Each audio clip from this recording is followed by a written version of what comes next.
Olá galera, tudo bem?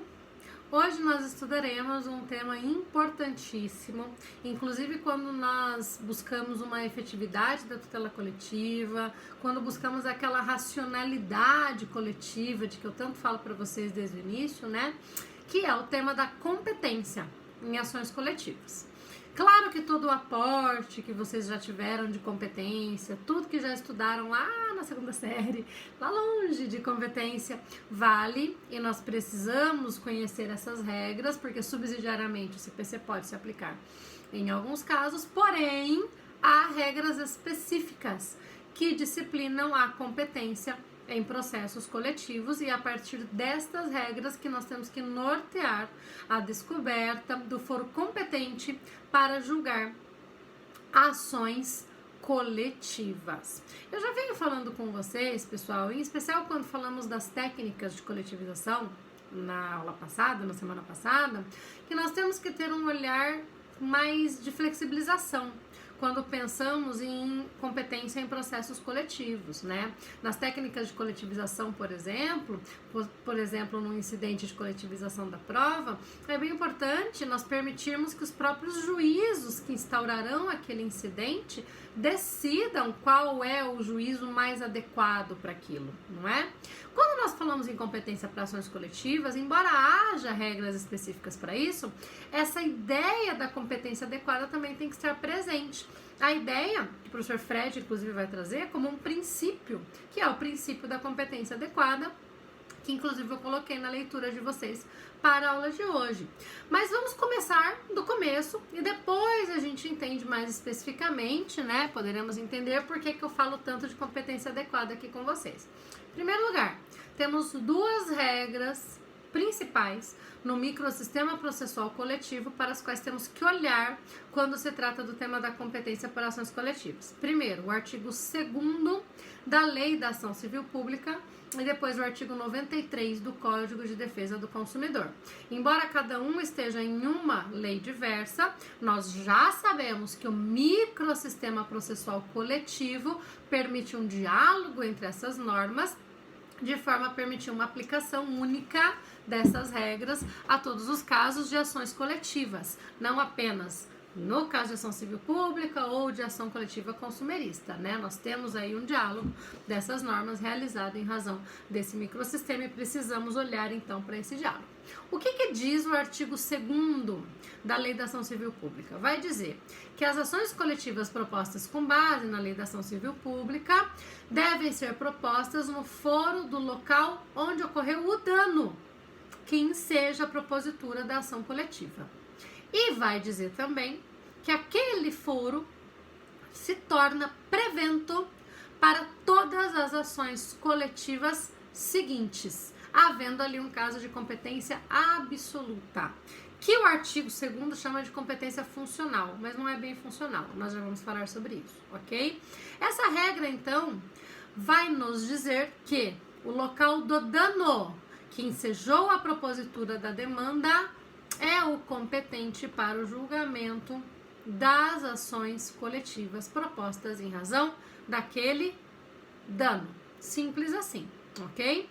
De outro lado, o artigo 93 vai dizer que as ações coletivas devem ser propostas no foro do local do dano, quando o dano for local, quando for um dano num local específico, numa determinada localidade, e na capital do estado ou no Distrito Federal, quando o dano for regional ou nacional.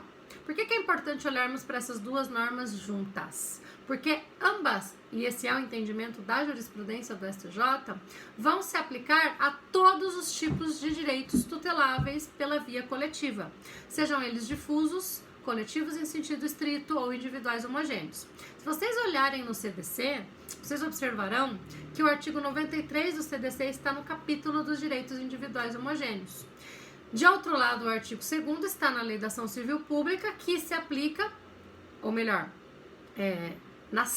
foi prevista apenas à época para direitos difusos e coletivos em sentido estrito, mas como eu já expliquei para vocês, temos um microsistema que permite então que ambas as regras se apliquem ao três tipos de direitos tuteláveis pela via coletiva, ok? Isso é bem importante, pessoal, e é inclusive o entendimento do Superior Tribunal de Justiça, o texto do professor Fred, professor Zanetti, né, um pedacinho do curso deles que eu passei para vocês lerem, vai trazer inclusive essas decisões super interessantes em que o STJ traz esse posicionamento, ok?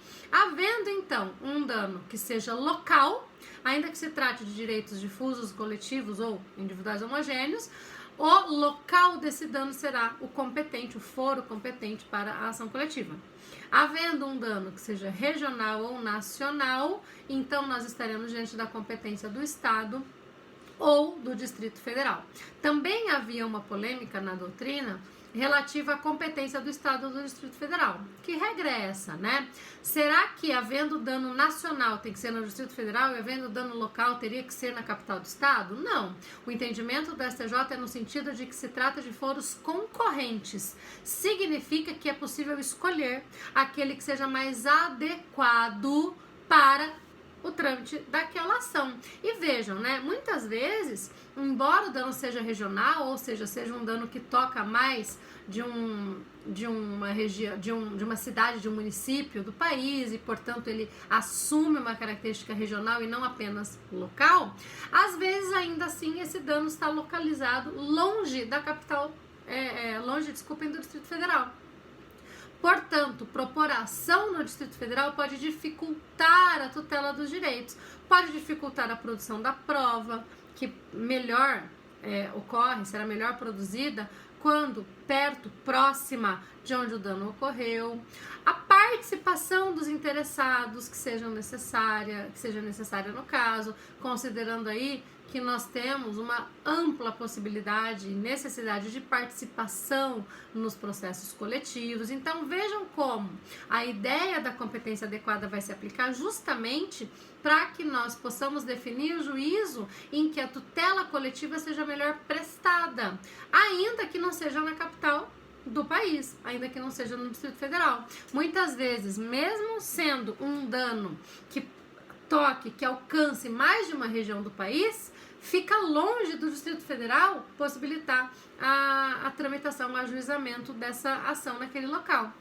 Então, nestas situações, será possível escolher a capital de um dos estados envolvidos, por exemplo, aquele que esteja mais próximo do dano, ou aquele em que haja a maior quantidade de vítimas em razão daquele dano. Enfim, há uma série de critérios possíveis aí para que possamos, então, nortear a escolha do foro competente para a ação coletiva. Isso é bem importante, né?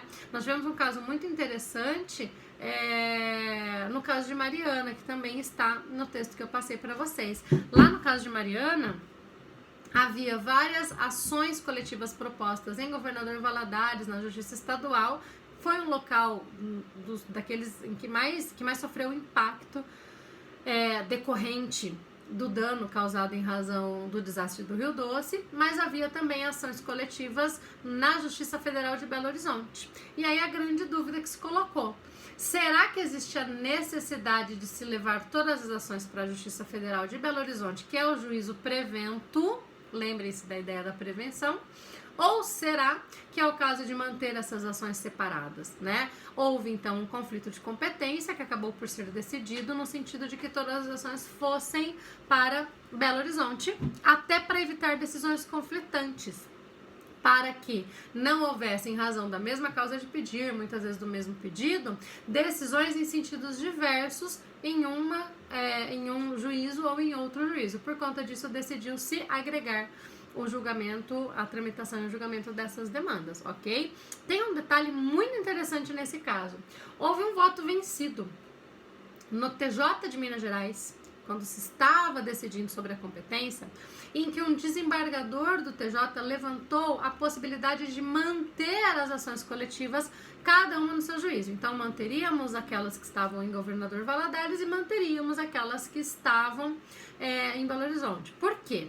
Ele ressaltou que manter as ações coletivas em Governador Valadares poderia ser mais interessante em razão da proximidade do dano, que foi lá, e em razão também da presença da das vítimas naquele local, que sofreram com a falta de abastecimento de água e que, com outros danos decorrentes do desastre do Rio Doce. Então, manter as ações lá em Governador Valadares poderia ser mais interessante para que essas vítimas pudessem participar, acompanhar melhor o processo. Ele foi voto vencido, acabou prevalecendo o voto, a decisão, no sentido de concentrar todas as ações em Belo Horizonte, em razão até da prevenção, da conexão, evitando decisões conflitantes, mas ele trouxe uma questão muito interessante que tem relação com o ponto que nós veremos na sequência. Ele trouxe a ideia de que, ainda que os juízos sejam diferentes, ainda que haja ações coletivas em Governador Valadares e ações coletivas propostas em Belo Horizonte, a ferramenta da cooperação jurídica nacional, mais especificamente da concertação de atos, poderia facilitar a prática comum de atos por esses juízos, o de Governador Valadares e o de Belo Horizonte. E aí nós temos realmente uma ferramenta muito interessante que pode facilitar, que pode beneficiar ou quebrar, superar, nos ajudar a superar as dificuldades geradas pelo sistema rígido de competências. Daqui a pouquinho eu chego nisso, esse é um tema bem importante quando a gente estuda competência. Por hora, pessoal, voltando para a questão da competência, resumindo e concluindo, né? Nós temos essas duas regrinhas do artigo 2º da Lei da Ação Civil Pública e do artigo 93 do CDC, que regulamentam a competência em ações coletivas. Elas se aplicam indistintamente a direitos difusos, coletivos e individuais homogêneos, esse é o entendimento do STJ, e nós definimos, a princípio, o foro competente a partir da extensão do dano. Se o dano é local, no foro do local do dano. Por exemplo, se esse dano ocorreu em Adrianópolis, aqui perto de Curitiba, por exemplo, poderia ser proposta ação em Adrianópolis. Nós tivemos um caso de dano em Adrianópolis, mas a ação não foi proposta lá porque ela trazia entes federais no seu polo passível. Então, nesse caso, ela foi proposta na Justiça Federal, porque também temos que considerar a regra do artigo 109 da Constituição Federal, que regulamenta a competência da Justiça Federal. Não por outra razão, os artigos vão justamente ressalvar a competência da Justiça Federal nesse caso, ok? Mas se houver um dano local na região de Adrianópolis e de fato lá nós tivermos a possibilidade de distribuição da ação na Justiça Comum, será naquela comarca ou na comarca de que Adrianópolis integre que nós faremos a distribuição desta ação coletiva, ok? Um exemplo, tá? Tanto que, por exemplo, os danos que ocorreram na região de Adrianópolis em razão do Vale do Ribeira foram propostos na comarca de Bocaiúva do Sul, próxima da região, onde então tramitam as 2.300 ações individuais propostas em razão do dano que ocorreu em razão do chumbo lançado no meio ambiente, naquela região. Eu inclusive trouxe esse caso para vocês, dentre os casos que nós vamos analisar no nosso debate final, ok? Se nós tivermos um dano regional ou um dano nacional, daí a competência é concorrente entre capital do estado e Distrito Federal. Esse também é o entendimento do STJ, ok? Embora o artigo 2º fale em competência funcional, isso não é competência funcional. A doutrina, uma parte da doutrina, o professor Fred, inclusive, vai trazer isso, vai dizer que essa é uma hipótese de competência territorial absoluta, concordo com ele, tá? Mesmo sendo territorial, em razão de se tratar de competência para ações coletivas, ela é absoluta, portanto, inderrogável, e todas aquelas questões afetas à competência absoluta, mas ela não é uma competência funcional. O que o artigo 2º quer é, de fato, mostrar que se trata de uma competência absoluta, que deve, portanto, ser observado. Esse ponto também é importante. E, claro, gente, sempre quando o tema é competência em ações coletivas, não só em ações coletivas, mas principalmente em ações coletivas, a ideia da competência adequada deve nortear a escolha do juízo. Em especial quando se estiver diante de caso de juízos concorrentes, mais de um juízo para a propositura da ação. E aí, qual que escolhemos? Escolhemos aquele que for mais adequado para a condução do processo, sob a perspectiva da produção das provas, da facilitação da defesa, da participação de interessados e por aí vai, ok? Bom, como eu disse para vocês, nós precisamos tentar buscar no sistema formas de superar o sistema rígido de competências que temos no Brasil. Nós temos um sistema muito rígido de competências, que de fato muitas vezes atrapalha a prestação jurisdicional mais do que ajuda, né? E sem que haja violação ao juiz natural, nós podemos pensar em ferramentas para reduzir os impactos negativos desse sistema de competências. E uma das ferramentas muito legais para isso e para várias outras coisas é a ferramenta da cooperação jurídica nacional, que vocês encontrarão nos artigos 67 a 69 do Código de Processo Civil, em especial a ferramenta da concertação de atos, que está no artigo 69, parágrafo 2º do CPC. Porque como o próprio desembargador no voto vencido que eu citei para vocês trouxe de forma muito acertada, poderíamos manter as ações do caso da Samarco, cada uma no seu juízo, respeitando assim o local do dano em Governador Valadares, a proximidade desse dano e a participação das vítimas. E isso não deveria necessariamente implicar em decisões conflitantes, porque a ferramenta da concertação de atos, e nós nos aprofundaremos nessa ferramenta um pouquinho melhor quando estudarmos o incidente de coletivização da prova no segundo bimestre, mas por hora já adianto a vocês que a ferramenta da concertação de atos é muito interessante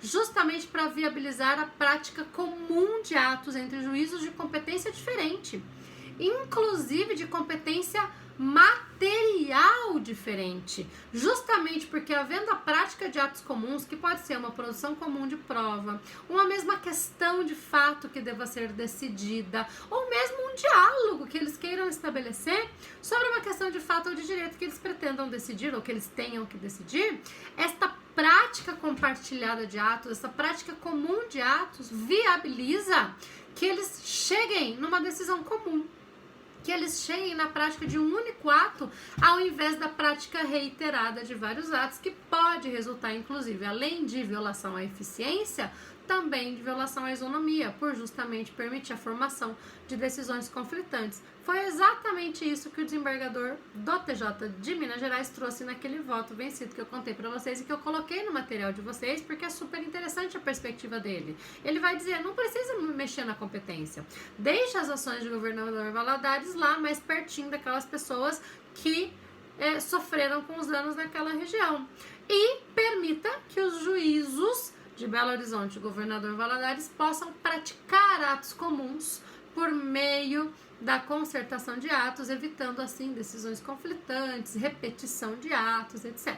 Então vejam, né, pessoal, nós temos, é claro, no microsistema processual coletivo, a previsão de regras específicas e estáticas para o sistema de competências, para a definição de competências em ações coletivas, que são o artigo 2º da Lei da Ação Civil Pública e o artigo 93 do CDC. Nestes dispositivos, em especial no 93, nós já encontramos hipóteses de competência concorrente quando o dano for nacional ou regional, e aí nesse caso já é possível, à luz da competência adequada, verificar qual é o foro mais adequado, qual é o juízo mais adequado para julgar aquela demanda. Não necessariamente havendo um dano nacional eu preciso ir para o Distrito Federal, pode ser que o Distrito Federal fique longe e aí não seja tão adequado assim em termos de facilitação da defesa, de produção de provas, de participação dos interessados, manter a ação lá, é possível escolher, mas mesmo fora dessas hipóteses, mesmo quando não houver dúvida de que o juízo competente seria o do Distrito Federal, se isso inviabilizar a prestação da tutela jurisdicional adequada, é possível direcionar essa ação para um juízo que preste uma tutela mais adequada à luz da regra, do princípio, né? No caso, o professor Fred vai entender que se trata de um princípio da competência adequada, ok? Eu espero que vocês leiam esse trecho que é super interessante do texto que eu coloquei para vocês hoje e entendam também, a partir do aprofundamento dos professores, que os professores fazem nesse curso, as especificidades que eles vão trazer para a competência de ações coletivas quando se tratar de dano nacional, regional ou local. E eles trazem ponderações muito interessantes à luz da competência adequada, trazendo inclusive casos do STJ que tentam solucionar determinados conflitos de competência que já surgiram em várias ações coletivas, ok? E nos exercícios que nós analisaremos juntos daqui a pouco, que vocês já vão dar uma olhadinha antes de nós conversarmos, eu trouxe para vocês casos em que poderia haver conflito de competência para que vocês me ajudem a escolher. Vamos definir juntos aí qual seria o juízo mais adequado para a propositura daquela ação coletiva